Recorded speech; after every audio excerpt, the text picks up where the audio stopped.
क्या आपको भी यही लगता है कि आपके उस हिस्से की, हम मेल्स की बात करें, जो हड्डी है वो मुड़ गई है, जिसकी वजह से आपका जो पार्ट है वो भी मुड़ गया है और इतना मुड़ गया है कि एक कोन के जैसा दिखाई देता है, ठीक है?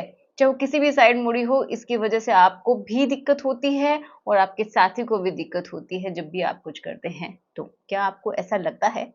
अगर है तो बताइएगा। तो इसी के बारे में आज हम बात करेंगे कि क्या वहाँ पे हड्डी होती है और वो कैसे मुड़ जाती है अगर होती है तो, और उसके लिए आप क्या कर सकते हैं। तो सब कुछ जानेंगे आज के इस वीडियो में। तो चलिए शुरुआत करते हैं आज के इस वीडियो की। मेरा नाम है एकता, चलिए समझते हैं। देखिए, अगर आप बात करते हैं कि वहाँ पे हड्डी होती है, क्योंकि वो जो पार्ट है जब नॉर्मल रहता है ना, जब आपको कोई भी एक्साइटमेंट नहीं होती, आपकी इच्छा नहीं होती है, तो नॉर्मल रहता है, ठीक है? तो उसकी मोटाई भी कम रहती है, लेंथ भी कम रहती है और वो टाइट भी नहीं रहता है, ठीक है? बहुत सॉफ्ट हो जाता है। लेकिन फिर वो हड्डी कहाँ से आती है? जब आप ये बोल रहे हैं कि जब वो हार्ड हो जाता है अच्छे से, तो ऐसा फ़ील होता है कि उसके अंदर कुछ सॉलिड है, कुछ हड्डी के जैसा है, बहुत हार्ड है। तो अगर ऐसा है, हार्ड है, तो ये समझिए वो बहुत अच्छी बात है। क्योंकि बहुत सारे लोगों को प्रॉब्लम इसी वज़ह से होती है क्योंकि उनका वो जो पार्ट है वो हार्ड नहीं होता है ना? लेंथ कितनी भी हो, चाहे मोटाई कितनी भी हो, लेकिन अगर हार्डनेस नहीं है, तो दिक्कत होती है। तो ये चीज़ तो आप समझ लीजिए कि अगर हार्डनेस प्रॉपर है, तो वो अच्छा है। अब बात ये करते हैं कि मुड़ता क्यों है? तो मुड़ने के बहुत सारे कारण हो सकते हैं। पहला कारण क्या होता है कि आपका बचपन से ही कोई भी शेप ले रखी है उसने, ठीक है? चाहे ऊपर की तरफ मुड़ा हुआ है, नीचे की तरफ मुड़ा हुआ है, लेफ्ट, राइट कहीं पे भी एक हल्का-सा कर्व होता है, ठीक है? कर्व मीन्स एक स्लाइट सा कर्व होता है, बहुत ही स्मूथ सा, ओके? अब ये नेचुरल भी हो सकता है, किसी-किसी का बाद में भी हो जाता है, जब आप हाथ से बहुत हार्ड ग्रिपिंग के साथ करते हैं या फिर कुछ भी ऐसे टॉयज जो कि आपके उस हिस्से के लिए फिट नहीं है और वो आप ज़बरदस्ती आप उसके अंदर फिट करवा रहे हैं, जिसकी वजह से वहाँ पे कुछ डैमेज हो गया है, ये कारण हो सकता है, तो भी टेढ़ा हो जाता है। और कभी-कभार क्या होता है कि आप एक्सेसिव हाथ से करते हैं तो भी टेढ़ा हो जाता है, या फिर आपकी कोई सर्जरी हुई है जिसकी वजह से भी टेढ़ा हो जाता है, कभी कभार उसके साइड इफेक्ट होते हैं, ठीक है? या फिर आपने कभी इम्प्लांट करवाया है, वो सक्सेसफुल नहीं रहा तो एक तरीके से सर्जरी हो गई, तो भी दिक्कत हो सकती है। किसी का अगर सिकुड़ने लग गया है तो भी ऐसा हो सकता है वो टेढ़ा हो जाए।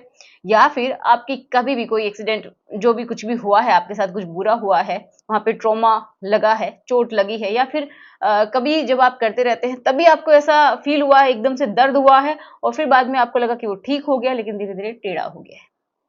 तो ये सारे कारण होते हैं टेढ़ा होने के। अब बात करते हैं क्या हड्डी होती है।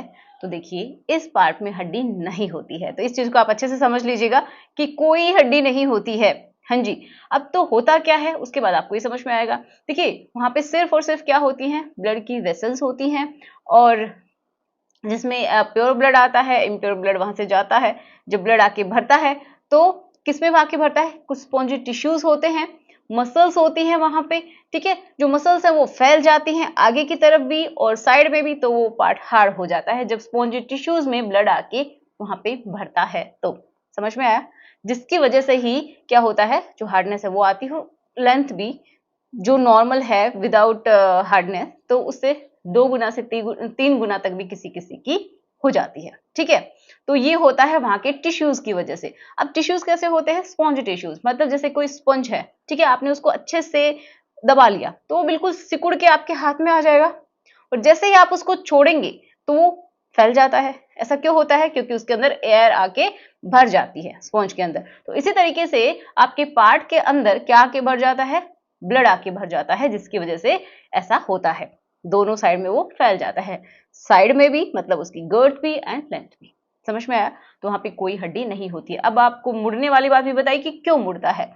अब किसी किसी की दिक्कत ये है कि अगर मुड़ा हुआ है तो क्या कोई दिक्कत होगी? नहीं, कोई दिक्कत नहीं होती है अगर आपको वहां पे कोई स्कारिंग नहीं है तो। किसी किसी को पेन होता है, ठीक है? तो ये जो पेन होता है ना, जब वो किस तरीके से मुड़ा हुआ होता है मोस्टली, जैसे कि मान लीजिए एक स्लाइड सा कर्व है तो कोई प्रॉब्लम नहीं है, लेकिन ये कोन बन गया, मान लीजिए इस तरीके से आपका मुड़ गया, ये कोन बन गया, तो यहाँ पे समझिए स्कारिंग हुई है, जिसकी वजह से आपको पेन फील हो रहा है। तो बाहर से स्कार नहीं दिखाई देता, लेकिन इंटरनल डैमेज होता है, जिसकी वजह से यहाँ का जो पार्ट है वो भी बहुत बार हार्ड हो जाता है और इस तरफ झुक जाता है। ठीक है, किसी भी साइड हो सकता है। अगर नेचुरल तरीके से आपका मुड़ा हुआ है तो कोई प्रॉब्लम नहीं है, और अगर ऊपर की साइड में मुड़ा हुआ है तो फीमेल को बहुत अच्छा लगता है, क्योंकि ऊपर जो उसकी जो सेंसिटिव जो नर्व्स होती हैं, जो सेंसरी नर्व्स होती हैं, वो ज़्यादा होती हैं जो क्लिट वाला हिस्सा होता है उसके आसपास। तो जो फीमेल की जो पार्ट है, ठीक है, उसमें ऊपर की साइड में जितनी ज़्यादा नर्व्स हैं, अगर उनके ऊपर वो टच होता है, वहाँ पे घर्षण लगता है, तो उनको अच्छा फील होता है। तो इसकी आपको टेंशन बिल्कुल नहीं लेनी है। ठीक है, अब पेन वाली बात तो यही है कि इसी वजह से पेन होता है अगर किसी का बहुत ज्यादा मुड़ गया है तो तो अब जो मुड़ा हुआ है, बहुत सारे लोगों की प्रॉब्लम तो यही हो जाती है कि वो कुछ कर ही नहीं पाते हैं, इतने कैपेबल भी नहीं है कि वो 1 मिनट भी कर सके या फिर इंसर्ट भी कर सके, ऐसा भी नहीं होता है, उनको पेन होता है, या फिर उनकी पार्टनर भी कंफर्टेबल फील नहीं करती है, उनको भी अच्छा नहीं लग रहा है, तो फिर दिक्कत की बात है और आपको डॉक्टर से मिलना चाहिए, जो भी सेक्सोलॉजिस्ट है या फिर जो एंड्रोलॉजिस्ट होते हैं उनसे आपको मिलना चाहिए। ठीक है, यूरोलॉजिस्ट से मिल सकते हैं, जो कि इस चीज को समझेंगे कि कहाँ पे क्या डैमेज हुआ है और उसके अकॉर्डिंग ही आपका इलाज करेंगे। बहुत बार इसका इलाज दवाइयों से नहीं होता है या फिर किसी भी ऑयल से नहीं होता है, बहुत बार सर्जरी करनी पड़ती है, तो उस स्कार को हटाना पड़ सकता है, तो वो बिल्कुल जो डॉक्टर है वही आपको सही राय देंगे, तो किसी के भी चक्कर में ना पड़े। ठीक है,